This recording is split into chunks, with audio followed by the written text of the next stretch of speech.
ಮಂಡ್ಯದ ಕೆಆರ್ಎಸ್ ಜಲಾಶಯಕ್ಕೆ ಜೀವ ಕಳೆ ಬಂದಿದೆ. 100 ಅಡಿಯತ್ತ ಕೆಆರ್ಎಸ್ ಡ್ಯಾಂ ನೀರಿನ ಮಟ್ಟ ತಲುಪ್ತಾ ಇದೆ. ಮಂಡ್ಯ ಜಿಲ್ಲೆ ಶ್ರೀರಂಗಪಟ್ಟಣ ತಾಲೂಕಿನ ಕೆಆರ್ಎಸ್ ಡ್ಯಾಂ ಕಬಿನಿ ಜಲಾಶಯವು ಭರ್ತಿಯಾಗಿದ್ದರಿಂದ ಒಳಹರಿವು ಹೆಚ್ಚಳವಾಗಿದೆ.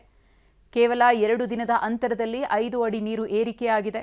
2 ದಿನದ ಹಿಂದೆ 92 ಅಡಿ ಇದ್ದ ಕೆಆರ್ಎಸ್ ನೀರಿನ ಮಟ್ಟ ಈಗ 97 ಅಡಿಗೆ ತಲುಪಿದೆ. ಮೊನ್ನೆ 17 ಟಿಎಂಸಿ ಇದ್ದ ನೀರಿನ ಸಂಗ್ರಹ ಈಗ 20.477 ಆಗಿದೆ.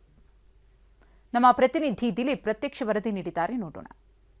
ಕಾವೇರಿ ಜಲಾನಯನ ಪ್ರದೇಶದಲ್ಲಿ ಉತ್ತಮವಂತ ಮಳೆ ಆಗ್ತಿರುವ ಕಾರಣಕ್ಕೋಸ್ಕರ ಕಾವೇರಿ ಹೋರಾಟಕ್ಕೆ ತಾತ್ಕಾಲಿಕ ಬ್ರೇಕ್ ಬಿದ್ದಂತಾಗಿದೆ. ಈಗ ಕೆಆರ್ಎಸ್ ಜಲಾಶಯದಲ್ಲಿ 97 ಅಡಿಗೆ ನೀರಿನ ಮಟ್ಟ ಏರಿಕೆಯಾಗಿರುವಂಥದ್ದು. ಕಳೆದ 2 ದಿನಗಳ ಹಿಂದೆ 92 ಅಡಿಯಷ್ಟು ನೀರಿತ್ತು, ಈಗ 97 ಅಡಿಗೆ ಭರ್ತಿಯಾಗಿರುವಂಥದ್ದು. ಈ ಕಾರಣದಿಂದಾಗಿ ಒಂದು ರೀತಿಯಲ್ಲಿ ರೈತರಿಗೆ ಖುಷಿ ಇರುವಂಥದ್ದು. ಯಾಕಂದರೆ ನಿಜಕ್ಕೂ ಕೂಡ ಒಂದು ರೀತಿಯಲ್ಲಿ ಭೀಕರವಾದಂಥ ಬರಗಾಲ ಪರಿಸ್ಥಿತಿಯನ್ನು ಎದುರಿಸ್ತಿರುವಂಥ ಸಂದರ್ಭದಲ್ಲಿ ಕೆಆರ್ಎಸ್ ಜಲಾಶಯ ಭರ್ತಿ ಆಗ್ತಾ ಇದೆ. ನಂತರ ಕಬಿನಿ ಜಲಾಶಯ ಕೂಡ ಭರ್ತಿಯಾಗಿ ತಮಿಳುನಾಡಿಗೆ ನೀರು ಹರಿತಿರುವ ಕಾರಣಕ್ಕೋಸ್ಕರ ಒಂದು ರೀತಿಯಲ್ಲಿ ತಾತ್ಕಾಲಿಕವಾದಂಥ ರಿಲೀಫ್ ಸಿಕ್ಕಂತೆ ಆಗಿದೆ. ಈಗ 22,000 ಕ್ಯೂಸೆಕ್ಸ್ನಷ್ಟು ಒಳ ಹರಿವು ಇರುವಂಥದ್ದು. ಇಷ್ಟು ಪ್ರಮಾಣದಲ್ಲಿ ನೀರಿರುವ ಕಾರಣಕ್ಕೋಸ್ಕರ ಇನ್ನು 1-2 ದಿನಗಳಲ್ಲೇ 100 ಅಡಿಯಷ್ಟು ಭರ್ತಿಯಾಗುತ್ತೆ ಜಲಾಶಯ. ಇದೇ ರೀತಿಯಾದಂಥ ಮಳೆ ಮುಂದುವರೆದ್ರೆ ಕೆಲವೇ ದಿನಗಳಲ್ಲಿ ಸಂಪೂರ್ಣವಾಗಿ ಜಲಾಶಯ ಭರ್ತಿಯಾಗುತ್ತೆ.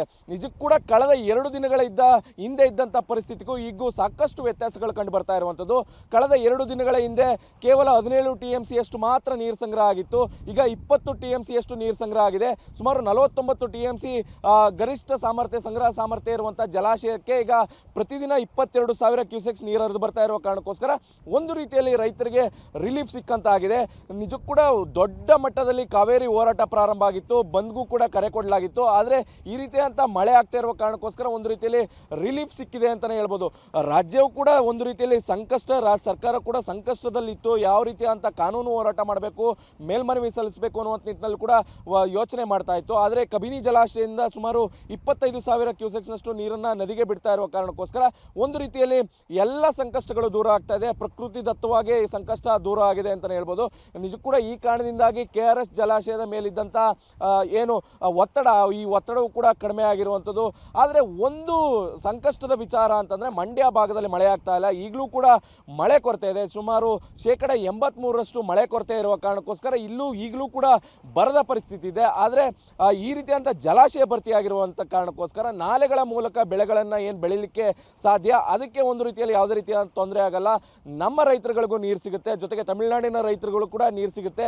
ಈ ರೀತಿಯಾದಂಥ ಸಂಕಷ್ಟ ದೂರ ಆಗುತ್ತೆ. ಒಂದು ರೀತಿಯಲ್ಲಿ ನಿಜಕ್ಕೂ ಕೂಡ ಆಶಾಭಾವನೆ ಅಂತಲೇ ಹೇಳ್ಬೋದು. ಯಾಕಂದರೆ ಕಳೆದ 2 ದಿನಗಳಿಂದ ಇದ್ದಂಥ ಪರಿಸ್ಥಿತಿಗೂ ಈಗೂ ಸಾಕಷ್ಟು ವ್ಯತ್ಯಾಸಗಳು ಕಂಡು ಬರ್ತಾ ಇದೆ. ನಿಜಕ್ಕೂ ಕೂಡ ಒಂದು ರೀತಿಯಲ್ಲಿ ರೈತರಿಗೂ ಕೂಡ ಮುಖದಲ್ಲಿ ಮಂದಹಾಸ ಮೂಡಿದೆ ಅಂತಲೇ ಹೇಳ್ಬೋದು. ಕ್ಯಾಮ್ರಾ ಪರ್ಸನ್ ಗುರುರಾಜ್ ಜೊತೆ ದಿಲೀಪ್ ಚಡೋಲಿ, TV9 ಮಂಡ್ಯ.